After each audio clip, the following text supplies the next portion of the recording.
Hello YouTube, and welcome back to I Am Bo. Before we get into it, please subscribe, it helps out the channel. Today we will be talking about the RMS Empress of Japan. By the 1920s, the Canadian Pacific had established a sea/rail connection between Europe and the Far East. The company's steamships would carry passengers from Britain to Canada. The same company's railroad would transport those passengers across Canada to Vancouver, where those passengers would board another Canadian Pacific ship that would carry them across the Pacific to Asia. This was, at the time, the fastest way from Europe to Asia, and Canadian Pacific wanted to modernize its fleet, so they began designing new ships, and one of those ships was the Empress of Japan.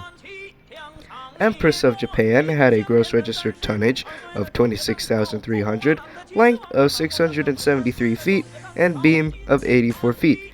She could carry 1,260 passengers at a top speed of 22 knots.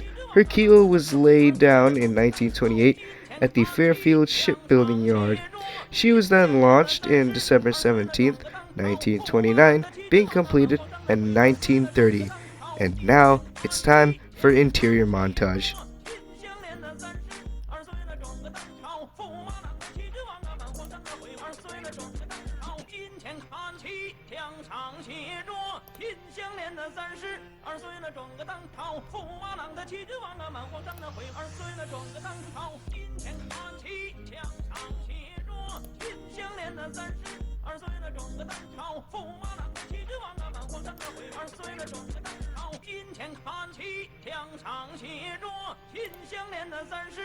Empress of Japan was one of the most luxurious ships on the Vancouver to Yokohama to Kobe to Shanghai to Hong Kong route.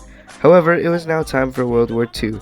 To aid America, the U.S. Navy borrowed the Empress of Japan as a troop ship.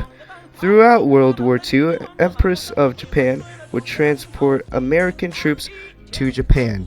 In 1942, she was renamed to the Empress of Scotland. At the end of World War II, she was given back to the Canadian Pacific and instead repurposed on the transatlantic run. Empress of Scotland would run between Quebec and Southampton. She was laid up for a brief moment in Belfast in 1957 and then bought by the Hamburg Atlantic Line. She was repainted and had her funnels replaced, with the third funnel being removed. She was put on the Hamburg to New York route, being renamed the Hanseatic. She was the flagship of the Hamburg American Line, and her passenger capacity was boosted from 1,260 to 1,350. Everything was going great for the Hanseatic, but sadly, on September 8, 1966, she caught fire while docked in New York. The burnt ship was towed to Hamburg, Germany, where she was scrapped after 36 years of service.